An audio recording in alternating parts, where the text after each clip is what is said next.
Madame le garde des Sceaux, ministre de la Justice, Monsieur le Président du Comité national de coordination, Mesdames, Messieurs les directeurs généraux, Monsieur le directeur national de la BCEAO pour le Sénégal, Mesdames et Messieurs les présidents et délégués des cellules de renseignement financier, Mesdames et Messieurs les représentants des partenaires techniques et financiers, Monsieur le Président de la CENTIF, Monsieur le représentant du directeur général de la GIABA ou du GIABA, Mesdames et Messieurs les membres et personnels de la CENTIF, honorables invités, Mesdames, Messieurs, permettez-moi tout d'abord d'exprimer aux invités venus de loin, au nom de son Excellence, Monsieur le Président de la République, au nom du gouvernement et en mon nom propre, tout le bonheur de vous accueillir au Sénégal, pays de la Teranga, particulièrement à Dakar, carrefour historique des échanges africains, et aujourd'hui centre d'une réflexion sur la lutte contre le blanchiment de capitaux et le financement du terrorisme et la prolifération des armes de destruction massive. Votre présence donne à cette cérémonie une portée particulière. Elle traduit l'importance que chacun d'entre vous accorde à la préservation de l'intégrité et de la sécurité de nos économies. Mesdames et Messieurs, nous célébrons aujourd'hui 20 années d'un travail exigeant, mené souvent dans la complexité, mais toujours avec détermination par la cellule nationale de traitement des informations financières, CENTIF. Pour donner un fil directeur à mon intervention, je voudrais en présenter brièvement l'architecture. D'abord, un hommage à 20 années d'édification institutionnelle. Ensuite, un éclairage sur les défis contemporains de la criminalité financière. Et enfin, les orientations stratégiques qui marqueront la nouvelle phase de transformation de la CENTIF et du dispositif national. Mesdames, Messieurs, 20 années durant lesquelles des femmes et des hommes, mus par un profond sens du devoir, ont construit une institution devenue un pilier de la lutte contre le blanchiment de capitaux et le financement du terrorisme et la prolifération des armes de destruction massive dans notre pays. 20 années qui ont permis de renforcer la vigilance des professions assujetties, de fiabiliser nos circuits financiers et de hisser le dispositif national au rang des modèles reconnus dans l'espace régional et international. Permettez-moi alors de rendre un hommage appuyé à toutes celles et ceux qui ont servi la CENTIF depuis sa création, ses fondateurs, ses équipes successives, ses experts, ses analystes, mais aussi ses partenaires nationaux, ainsi que les partenaires techniques. Leur engagement a permis de bâtir un dispositif qui inspire aujourd'hui respect et considération bien au-delà de nos frontières.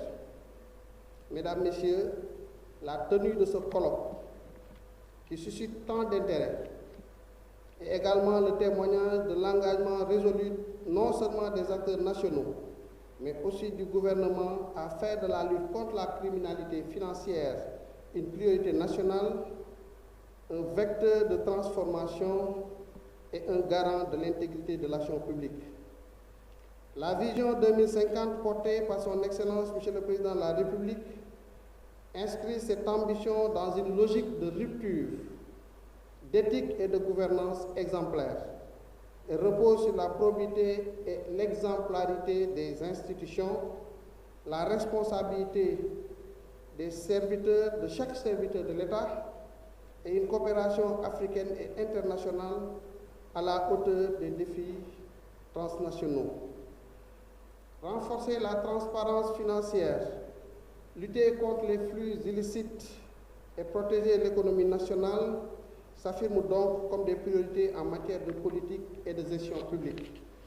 Mesdames, Messieurs, notre époque est confrontée à des menaces d'une complexité inédite, dont l'évolution fulgurante constitue l'un des enseignements les plus marquants de ces 20 dernières années.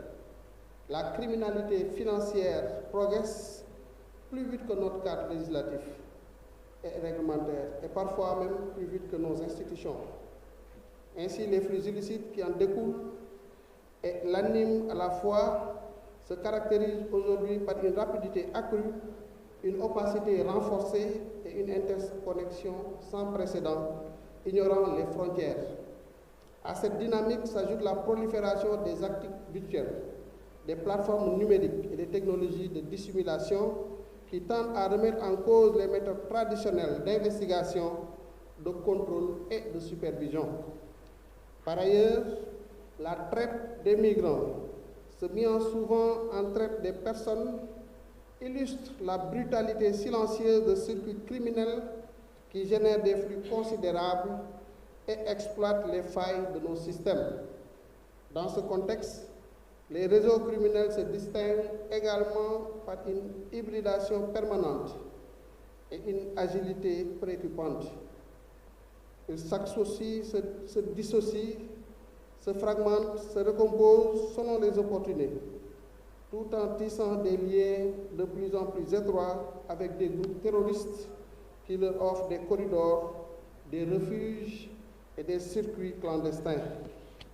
Face à cette convergence des menaces orchestrées par adversaires aussi puissants, transnationaux et parfois d'une violence extrême, une évidence s'impose. Aucune nation ne peut agir seule. Notre réponse doit être collective, harmonisée et résolument proactive. C'est à ce prix que nous bâtirons un réseau dynamique, outillé pour lutter contre les réseaux criminels et garantir que le crime financier ne paie pas. C'est pourquoi je me réjouis de la présence en cette enceinte de toutes les composantes essentielles de notre dispositif: autorité de contrôle et de supervision, autorité d'enquête et de poursuite pénale, personnes assujetties des secteurs financiers et non financiers, sans oublier les partenaires techniques et financiers qui nous accompagnent. Votre engagement collectif, mesdames, messieurs, au-delà de vos obligations qui émanent de la loi, est porteur d'espoir et de confiance face aux défis de la LBCFT-FP. Mesdames et messieurs, les travaux de capitalisation menés à l'occasion des 20 ans d'activité de la CENTIF mettent d'ailleurs en lumière l'étendue et la portée de vos contributions diverses.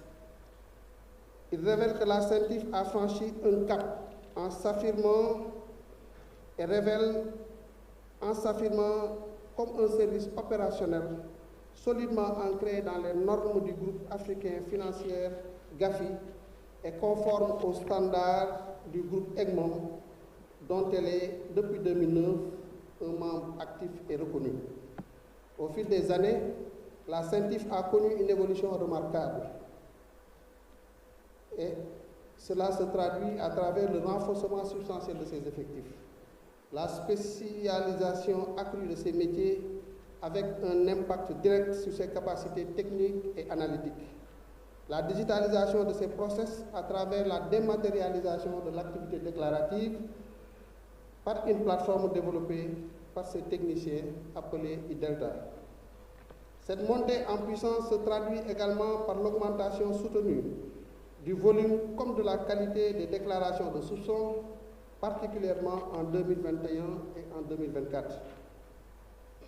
Elle reflète à la fois l'amélioration des pratiques de vigilance par les secteurs assujettis, l'intensification des missions de contrôle et les efforts de la CENTIF portés par les mesures engagées pour sortir le Sénégal de la liste grise du GAFI. Ainsi, ces travaux confirment qu'une étape décisive a été franchie. La CENTIF s'inscrit désormais parmi les institutions fiables, crédibles et pleinement alignées sur les normes et bonnes pratiques internationales. Mesdames, Messieurs, parce que les défis évoluent, la CENTIF se projette désormais pour les 10 prochaines années à travers un plan de développement stratégique 2025-2029 devant être renouvelé et mis à jour en 2030. Ce plan marque une étape structurante.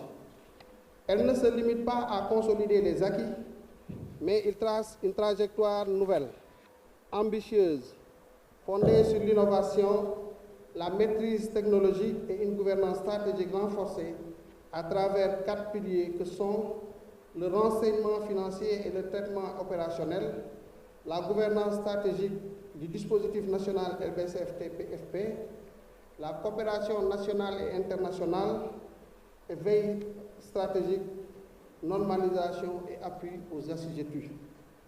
À l'horizon 2035, la vision de la cellule est claire. C'est une CENTIF performante au cœur de la gouvernance financière. De surcroît, en sa qualité de secrétaire permanent du Comité national de coordination et chargé de la coordination de la 3e évaluation mutuelle du Sénégal, la CENTIF porte une attention particulière à la préparation et au suivi rigoureux de cet exercice dont le résultat provisoire sera l'adoption du rapport par la plénière du GIABA en mai 2027. S'en suivra la mise en œuvre des actions recommandées sur 2 ans. Mesdames, Messieurs, je souhaite maintenant exprimer à mon nom et au nom du gouvernement une gratitude profonde aux acteurs et institutions, ainsi qu'aux partenaires techniques et financiers. Aux acteurs nationaux et régionaux, je souhaite rendre un hommage particulier. Je pense aux autorités de contrôle et de supervision, aux autorités d'enquête et de poursuite pénale, aux cellules de renseignement financier de l'espace communautaire et du reste du continent, ainsi qu'aux institutions régionales et sous-régionales qui n'ont jamais cessé de soutenir le dispositif national LBC-FT-FP. Je souhaite également rendre hommage à la Direction nationale de la Banque centrale des États de l'Afrique de l'Ouest pour le Sénégal, partenaire efficace et pleinement engagé qui a bien voulu autoriser l'accès indirect au fichier des comptes bancaires FICOP, ce qui renforce l'efficacité opérationnelle de la CENTIF. Je ne saurais poursuivre sans citer avec la considération qui lui est due le groupe intergouvernemental d'action contre le blanchiment d'argent en Afrique de l'Ouest, GIABA, dont l'appui méthodologique, l'expertise normative et l'accompagnement constant ont été déterminants dans l'évolution de notre système de LBC-FT-FP et celle de la CENTIF. Aux personnes assujetties des secteurs financiers et non financiers, je souhaite adresser des remerciements tout aussi chaleureux par votre engagement dans la mise en œuvre des obligations de vigilance, par les investissements consentis en matière de conformité, de formation et de contrôle interne. Vous êtes devenus la première ligne de défense. Par votre professionnalisme, chers acteurs, votre rigueur, votre sens élevé de la coopération et la coordination, le Sénégal a su surmonter des défis majeurs, engager des réformes structurelles et démontrer la solidité d'un dispositif fondé sur la collaboration, la confiance et l'engagement collectif. Je souhaite exprimer la profonde gratitude du gouvernement. Dès les premiers pas de la CENTIF, vous avez répondu présent pour en accompagner l'opérationnalisation, mais également pour appuyer son évolution. De plus, au moment où notre pays faisait face aux exigences du processus de remédiation ayant conduit à la sortie de la liste grise, vous avez déployé un dispositif exceptionnel d'assistance. Expertise pointue, outils analytiques, appui institutionnel, équipement, ressources financières, mais également, et cela compte tout autant, une écoute attentive, parfois même fraternelle, un partage d'inquiétudes et une disponibilité constante. En retour, tout à fait mérité, l'expertise accumulée par la CENTIF et par l'ensemble des acteurs nationaux est à votre entière disposition pour contribuer à vos efforts dans d'autres régions du continent, conformément à notre ambition partagée d'une Afrique unie, résiliente et souveraine, en droite ligne de l'agenda national de transformation Sénégal Vision 2050. Je vous invite par la même occasion à poursuivre dans cette dynamique, notamment dans la mise en œuvre du plan stratégique 2025-2029 de la CENTIF, ainsi que la stratégie nationale LBC-FT-FP qui sera adoptée le 9 décembre prochain. Je me ferai le plaisir de découvrir votre retour d'expertise et d'expérience à travers les témoignages prévus tout à l'heure. Mesdames, Messieurs, dans un monde où les menaces deviennent de plus en plus enchevêtrées, La célébration de ce 20e anniversaire constitue un moment de reconnaissance, mais également de projection. Les réponses de vos gouvernements doivent être concertées et ambitieuses. J'appelle ainsi toutes les cellules de renseignement financier, les organisations régionales, les partenaires techniques et financiers et les acteurs nationaux à renforcer nos mécanismes d'échange, mutualiser nos expertises, élaborer des réponses communes contre les menaces. Le Sénégal restera engagé, déterminé et pleinement mobilisé pour une Afrique stable, souveraine et résiliente. Mesdames, Messieurs, puissent les échanges de ce colloque ouvrir une nouvelle étape de coopération et de vigilance au service d'un Sénégal souverain, transparent et exemplaire, au service d'une Afrique stable, résiliente et prospère. Je vous remercie de votre attention.